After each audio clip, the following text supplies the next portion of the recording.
Aujourd'hui, je vais vous apprendre en détail à réaliser un semi-cut crease qui est le maquillage que je porte. C'est une forme qui s'apparente à la banane, c'est la leçon juste précédente. Vous avez toutes les formes que je vous ai déjà proposées, toutes les vidéos dans la barre d'infos. C'est important que vous les ayez toutes vues et que vous les ayez toutes assimilées avant de regarder celle-ci. Donc si c'est pas encore fait, n'hésitez pas à les regarder. Je vous les ai mis dans l'ordre du plus simple au plus compliqué. Comme ça, une fois que vous avez tout vu, vous pouvez passer à cette vidéo-là. Donc préparez un petit bloc-notes et on va commencer tout de suite.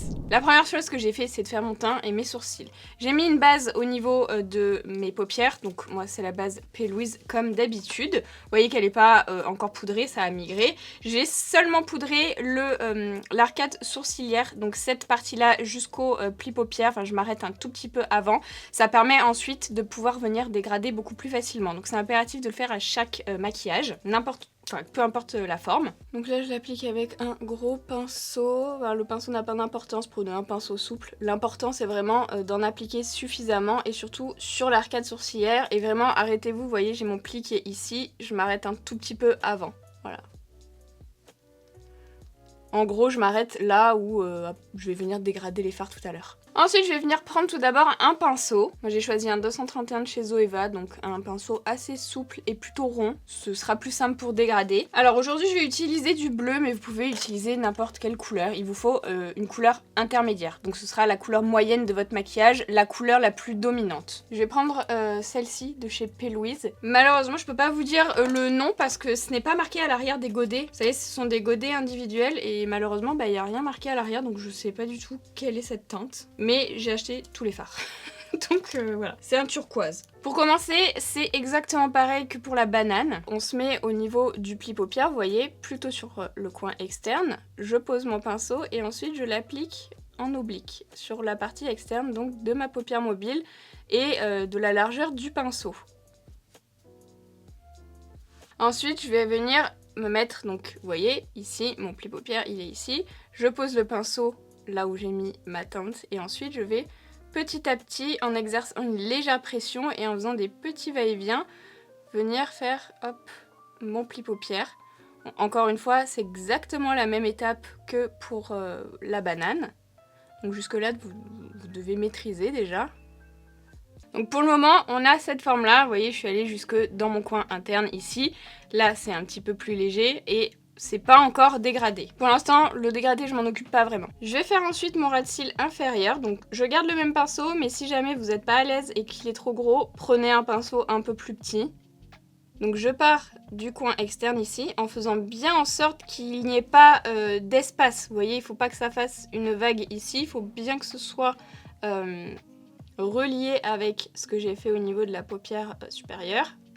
Et ensuite, hop, je ramène le pinceau petit à petit.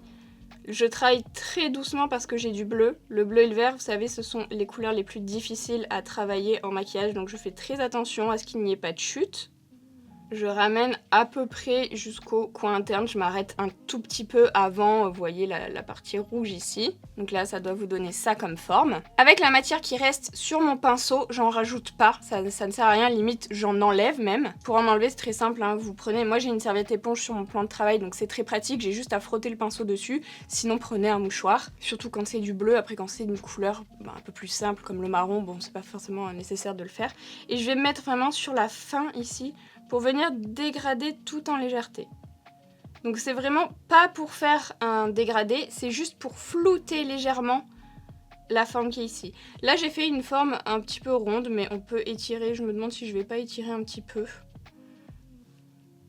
Je pense que je vais étirer un petit peu puisque la banane je l'avais fait assez ronde, comme ça je vous montre étirer puisque pour l'instant ce sont les mêmes étapes. Non, j'ai dit n'importe quoi, je viens de vérifier, j'avais fait une forme étirée, donc je vais la garder ronde pour ce maquillage là. Donc une fois que tout est flouté en haut, je fais exactement la même chose en bas.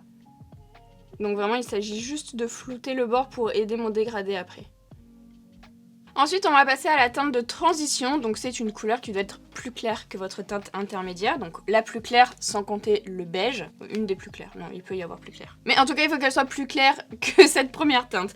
Donc moi, je vais utiliser un vert. Je vais prendre celui-ci. Je reste dans la continuité du cercle chromatique. Je me demande si je vais... Non, je vais changer. Attendez. Je vais prendre cette teinte-là. qui est juste ici, qui me paraît un peu mieux. Et là je prends un pinceau un petit peu plus petit, enfin en tout cas plus souple. C'est le Zoeva 224. Et je vais me mettre entre mon bleu et la couleur beige. Et en fait c'est le pinceau qui va faire tout le travail lui-même. Il va venir dégrader cette première teinte. Donc là je peux me permettre d'appuyer un petit peu parce que comme le pinceau est un petit peu plus souple, ça va me permettre de pas déplacer la matière, de pas faire de trous et de dégrader vraiment tout en légèreté. Prenez toujours du recul sur votre maquillage, surtout quand vous faites des dégradés un petit peu compliqués avec des couleurs comme ça, bleu, vert, etc. Mettez-vous un petit peu plus loin que comme ça de votre miroir pour regarder si le dégradé est fini ou pas. Alors un maquillage, bon, c'est jamais fini en soi, mais pour regarder voilà si c'est propre ou pas, plutôt que de perdre du temps, parce que je sais qu'on peut perdre beaucoup de temps à faire un dégradé.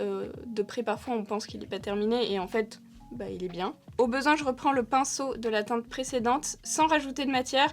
Je me mets ici parce que je trouve que là, j'ai perdu un petit peu en intensité, donc ça me permet d'en rajouter un petit peu et de continuer un petit peu mon dégradé. Donc voilà, je regarde dans le miroir pour regarder un petit peu où j'en suis. Et je fais ensuite la même chose au niveau de mon ras de cils inférieur. Alors pareil que tout à l'heure, si jamais vous avez peur avec un gros pinceau comme ça, prenez un pinceau un peu plus petit, mais surtout un pinceau souple pour vous permettre de faire un dégradé joli. Là, je me mets vraiment en dessous de mon globe oculaire. Hein. Je le sens quand j'appuie. Je vais maintenant prendre un pinceau encore plus petit. Celui-ci, c'est un E36 de chez Sigma. Et je vais prendre une couleur plus foncé pour venir intensifier. Donc ça peut être du noir, mais ça peut être une autre couleur. Moi je vais prendre un bleu très très foncé, donc celui-ci, je sais pas si vous le verrez bien, il est là. Pas un noir, pourquoi pas un noir? Parce que ça change un petit peu d'avoir une intensité qui est bon très foncée, mais qui reste dans les tons de ce que j'ai fait. Je trouve que ça apporte plus de profondeur, le maquillage est plus intéressant. Et c'est important de prendre un petit pinceau parce que du coup on va pas repasser par-dessus les couleurs comme ça. En fait si je reprends un 231 par exemple, je risque de déborder sur la première teinte vu que le pinceau est large. Quand je prends un pinceau plus petit, ça me permet du coup de laisser, vous voyez, le bleu qui est ici parce que je veux pas le recouvrir. Donc je fais exactement la même forme que celle que j'ai faite du coup avec cette couleur, sauf que comme mon pinceau est plus petit, forcément la couleur est moins étendue. Donc je me concentre vraiment plus sur la partie vraiment externe, hein, ici vraiment coin externe.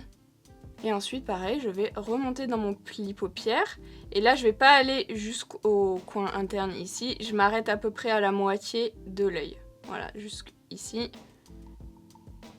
Et rebelote, on fait la même chose au niveau du coin externe. Donc pareil, je me mets ici, et du ras de cils inférieur, pardon. Je me mets ici, et ensuite je vais m'arrêter pareil au niveau du milieu de l'œil, je vais pas jusqu'au coin interne.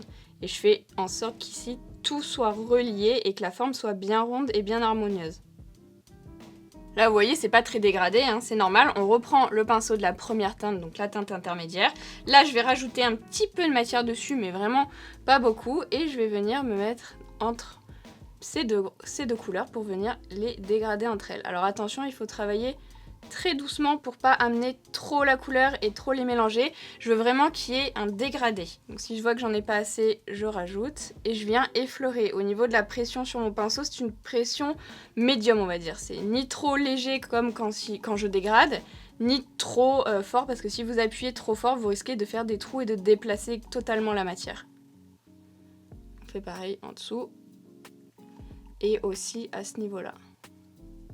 Une fois qu'on en est là, on va passer à l'étape la plus importante dans un cut crease, et c'est là que ça va un peu différer du coup de la banane, semi-cut crease pardon. Donc on va prendre un démaquillant sans résidus gras, donc pas de démaquillant biphasé, pas d'huile démaquillante, ce genre de truc. Une eau micellaire c'est parfait, donc moi je prends celle-ci, et ensuite il va vous falloir des cotons-tiges. Alors je trouve ces deux cotons-tiges sur Amazon, vous les avez dans mon shop, vous avez le lien en barre d'infos.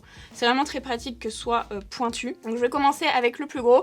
Alors je vous avoue que c'est une étape qui m'arrive de passer de temps en temps, vous allez comprendre. Dans mes tutos, vous me voyez souvent pas le faire, mais ça reste toujours plus joli quand vous faites cette étape-là. C'est vraiment une étape quand même importante. Donc vous imbibez votre coton-tige et ensuite vous allez essuyer le surplus pour pas que ça coule. Et là on va venir faire une première forme en démaquillant tout simplement. Donc on veut quelque chose de net sur la paupière mobile, donc là où j'ai pas mis de fard à paupières, et vous voyez, je vais venir enlever ce qui dépasse. Donc je me concentre sur la partie hautain pour le moment. Vous voyez là, il y a trop de matière sur le premier coton-tige. Donc avec celui qui est sec de l'autre côté, je vais venir vraiment enlever tout le surplus. Voilà, et faire quelque chose de net, à peu près comme ça. Avec le plus petit, je vais venir faire des détails, notamment ici, je trouve que je peux aller un peu plus haut. Regardez-vous vraiment œil ouvert normalement hein, dans le miroir pour voir jusqu'où vous allez pouvoir remonter. Ça va vous aider après à faire votre forme. Plus vous le faites maintenant, moins vous avez à faire après. Hop.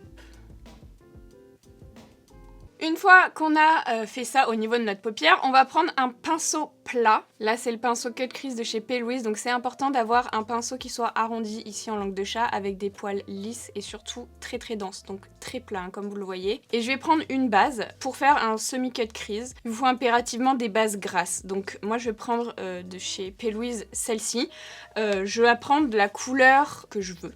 Voilà. Vous pouvez la prendre beige aussi, mais c'est quand même plus simple d'avoir une base qui soit de la couleur que vous voulez mettre sur cette zone-là. J'ai un peu du mal à parler, je suis désolée. Je vais me munir en même temps d'un autre pinceau E36 de chez Sigma, mais propre. Je mets de la base des deux côtés de mon pinceau, comme ça, ça aplatit bien. Vous voyez le bout ici. Donc j'écrase bien mon pinceau pour que ce soit très très plat.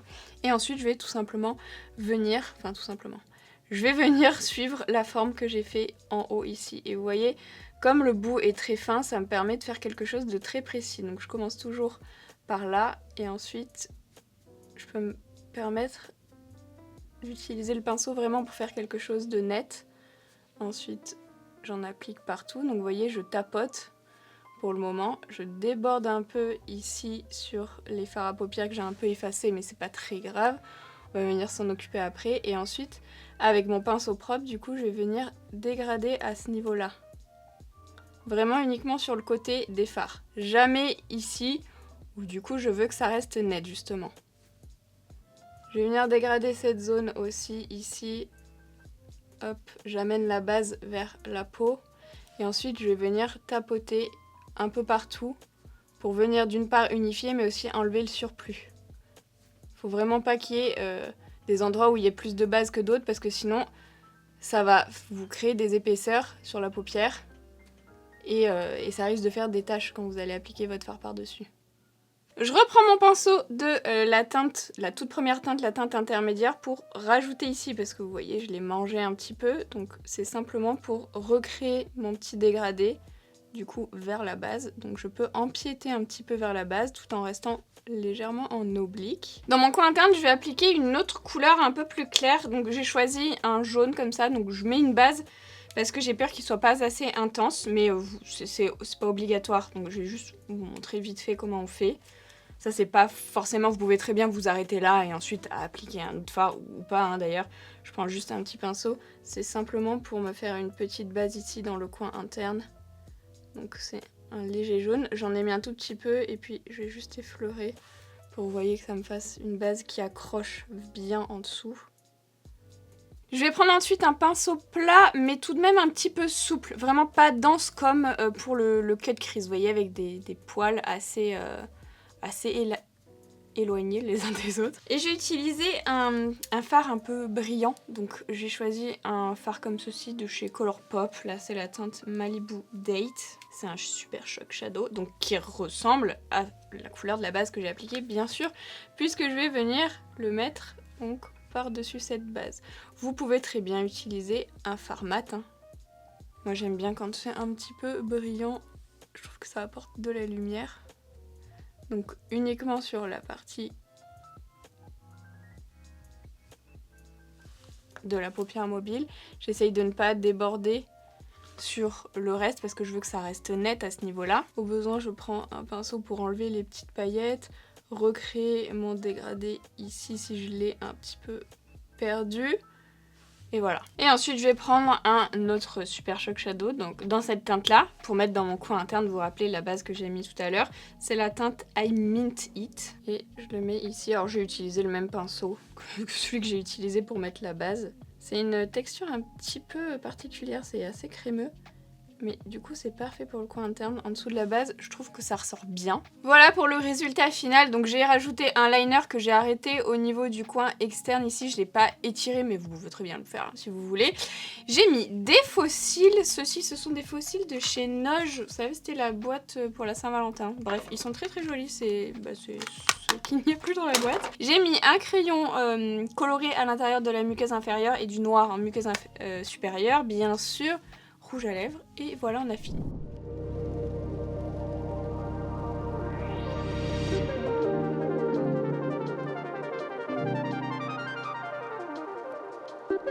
Voilà, vous savez tout sur cette technique. J'espère que cette vidéo vous a plu. N'hésitez pas à vous entraîner sur cette technique-là avant de passer à la suivante que je sortirai dans quelques temps. Je vous laisse le temps. Hein. J'espère que ça vous a plu. Si c'est le cas, n'hésitez pas à liker cette vidéo, à vous abonner à ma chaîne si c'est pas encore fait. N'oubliez pas aussi de me rejoindre sur mes autres réseaux sociaux. Vous avez tous les liens dans la barre d'infos. Et moi, je vous dis à bientôt dans une nouvelle vidéo.